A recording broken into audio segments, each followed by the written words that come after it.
Bulletin की शुरुआत में सीधा लिए चलते हैं आपको। सेना और सीआरपीएफ प्रेस कॉन्फ्रेंस कर रही है, सीधा लीजिए।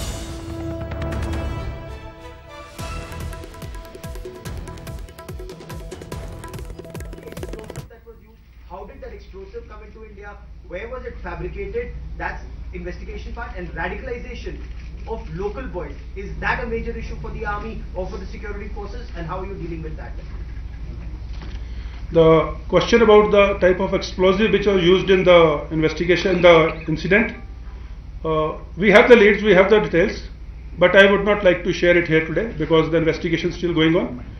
Now, second point about the radicalization, as you are all aware, yes, the inimical elements are involved in ever radicalization of the youth of Kashmir, but notwithstanding the efforts of the security forces, the efforts of the government, the administration, and the think tank and the opinion makers in the society, it has helped in reducing that methods of radicalization in the recent past, and I will say it is work in progress, and we will continue to put our efforts and attempts towards that effort in a very collective manner. And towards the radicalization, that's a major issue, and the work in progress is there as of now. No, there is another question for the IG. Let him ask. As it was mentioned, these are all in the investigational domain now, so we will not like to discuss that, how it happened, where the explosives have come from. All these things are in the domain of investigation.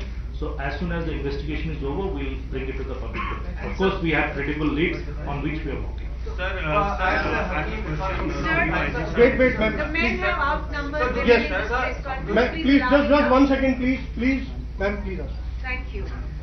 General, my name is Aarti Tikku. I'm an editor with the Times of India. I come from Delhi. My question is, the recruitment, the local recruitment has come down. Has the infiltration increased? Because it seems that there's a huge discrepancy in your assessment of how many militants are present in Kashmir and the number of militants who've been killed in the last couple of years. First of all, as was told earlier, the recruitment has come down. Secondly, the infiltration in the recent times, the recent 1 or 2 months, because of the heavy snow and the weather and terrain conditions, has more or less not been there on the LC part of it. Notwithstanding that, there have been infiltration from the other routes, that is from the IB sector and areas south of Jammu, in the area of Samba, Hiranagar and Pathankot sector. That infiltration is continuing, and we have reports of that. And there is also an incident of Jajjar Kotli, which you are aware, which happened. So infiltration is happening. Pakistan is carrying out the infiltration into Kashmir for the results which they want. Notwithstanding that, the number has reduced in the recent past on the. चलिए बढ़ते हैं अगली खबर की ओर। शहीद शिवराम गुर्जर को आज नम आंखों से अंतिम विदाई दी जा रही है। उनके पार्थिव देह उनके पैतृक गांव पहुंच चुके हैं। सीधी तस्वीरें टीवी स्क्रीन पर। टीवा गांव पहुंची शहीद की पार्थिव देह और हजारों लाखों की संख्या में जन सैलाब उमड़ पड़ा है। शहीद को नम आंखों से विदाई देने के लिए, उनके अंतिम दर्शन करने के लिए पूरे गांव में शोक की लहर। पुलवामा अटैक में शहीद हुए थे शिवराम। बाबूलाल धायल मेरे सहयोगी हमारे साथ जुड़े हुए हैं, तस्वीरें आप तक पहुंचा रहे हैं। बाबूलाल, आस्था का सैलाब, जोश यहाँ पर लोगों में है, गुस्सा है, लोगों में गुस्सा है, क्रोध है। नम आंखों से विदाई जरूर दी जा रही है, दुख है, लेकिन कहीं ना कहीं ये भी कह रहे हैं लोग कि बदला लिया जाए। बिल्कुल, और बदला लेने के लिए हर साल इस जिले से, यानी कि झुंझुनू जिले से हजारों युवा फौज में भर्ती होते हैं, चाहे सेना में, चाहे आपके सीआरपीएफ में। तो यहाँ कोई कमी नहीं है।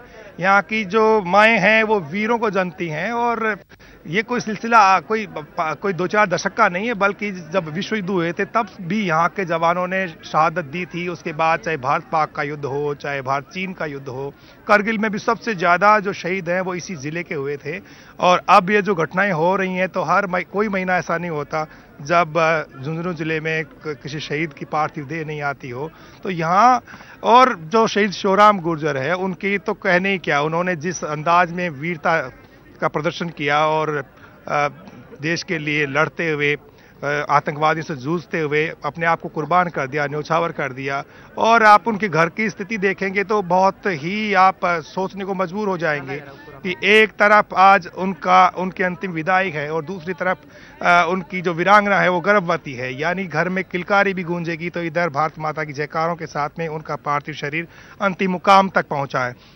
और जहां पर उनकी अंत्येष्टि होगी उसके ठीक सामने खाटू श्याम जी का मंदिर है, उसके ठीक बगल में भगवान देवनारायण का मंदिर है। तो जब लोग इन मंदिरों में आएंगे तो उससे पहले इस शहीद की प्रतिमा पर भी पुष्प चढ़ाएंगे, यानी कि देवताओं से ज्यादा सम्मान जो है इस शहीद का लोग करेंगे। और यहाँ पर शेखावाटी में शहीदों की पूजा होती, इबादत होती है और लोग उन्हें सुमन अर्पित करते हैं। देखिए, मैंने शुरू में जो शब्द काम में लिया आस्था का सैलाब, वो इसीलिए लिया मैंने कि भगवान में जिस तरह से आस्था होती है, हमारे देश के लोग सेना में उतनी ही आस्था रखते हैं।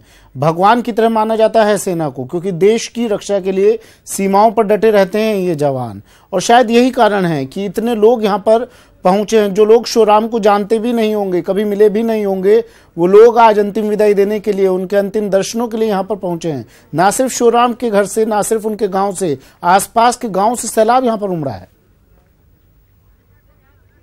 जी, दूर दराज का ये रेवाड़ी जिला पास में महेंद्रगढ़ डिस्ट्रिक्ट है, वो वहाँ से लोग आए हैं, कोटपूतली तक से लोग चल के आए हैं, झुंझुनू जिला तो पूरा यहाँ पहुँच गया है, नीमका थाना तक से लोग चल करके आए हैं और नम आंखों से विदाई दे रहे हैं। यानी कि इस दौर में संकट मोचक जो हैं, अगर कोई है इस देश का तो वो भारत के फौजी हैं, जो हमारी रक्षा करते हैं, जो हमारी सरहदों को महफूज रखते हैं। और जब वक्त आता है तो वो हंसते हंसते कुर्बान हो जाते हैं और निस्वार्थ भाव से डटे रहते हैं। चाहे घर में कितना बड़ा फंक्शन हो, किसी की शादी होने वाली हो, घर में चाहे कितनी बड़ी जरूरत हो, लेकिन सब कुछ चीजें छोड़कर, त्याग कर वो देश के लिए शहीद होने के लिए का जज्बा लेकर के बॉर्डर पर चला जाता है, पीछे सबको भूलता हुआ। क्योंकि जिस दिन वो फौज में भर्ती होता है तो ये संकल्प लेता है कि मैं मेरी मातृभूमि पर कोई आंच नहीं आने दूंगा, कभी कोई संकट खड़ा नहीं होने दूंगा। यही वजह है कि जब वो शहीद होता है तो पूरे गांव ही नहीं, पूरे देश का सीना चौड़ा होता है कि एक जवान शहीद नहीं हुआ, उसने पता नहीं कितनी जानें बचाई है। कैमरा पर्सन इस वक्त एक तस्वीर दिखा रहे हैं जिसमें एक छोटा बच्चा नजर आ रहा है।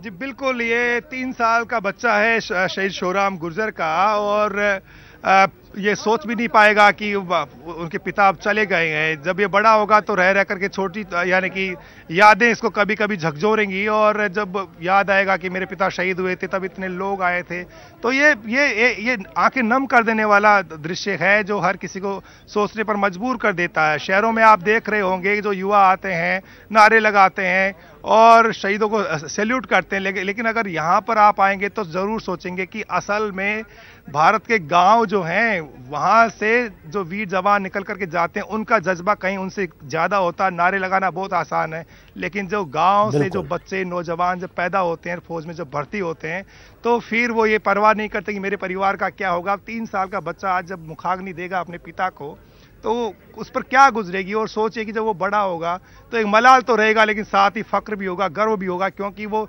जब उसके साथ के जो बच्चे बड़े हो रहे होंगे तो उसमें उसका एक सम्मान अलग होगा कि मेरे पिता ने देश के लिए लड़ते हुए अपने प्राणों को न्यौछावर कर दिया था। तो ये चीजें हैं, ये भारत में कुछ अलग ही होती हैं। और खास तौर से गाँव की मिट्टी इतनी वीर भूमि है ये इस इलाके की, जहाँ पर शहीद होने के लिए लोग जो है ना लाइनों में, कतारों में खड़े हो जाते हैं। और जो फौज की भर्ती होती है तो शेखावाटी का जो युवा है वो कभी पीछे नहीं रहता। यही वजह है कि सबसे ज्यादा अगर कहीं फौज में हैं किसी इलाके के लोग तो देश में झुंझुनू का नाम सबसे पहले आता है।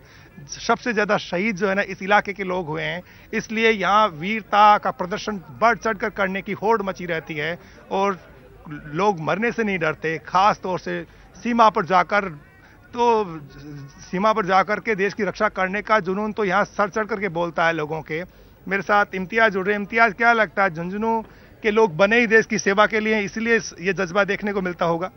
जी बाबूलाल, हम सिर्फ झुंझुनू की बात करें तो झुंझुनू में अब तक, चाहे प्रथम युद्ध से लेकर अब तक 459 झुंझुनू ने शहीद दिए हैं, अपने लाडलों को इस देश के लिए कुर्बान किया है। और मैं ये बताऊंगा कि जो किसी भी आप गांव या किसी भी ढाणी में जाओगे तो आपको शहीदों की प्रतिमाएं मिलेगी। मैं दूसरी बात ये बताऊंगा कि जैसे कारगिल की बात करें तो कारगिल की बात में सिर्फ झुंझुनू जिले ने 18 शहीद दिए हैं।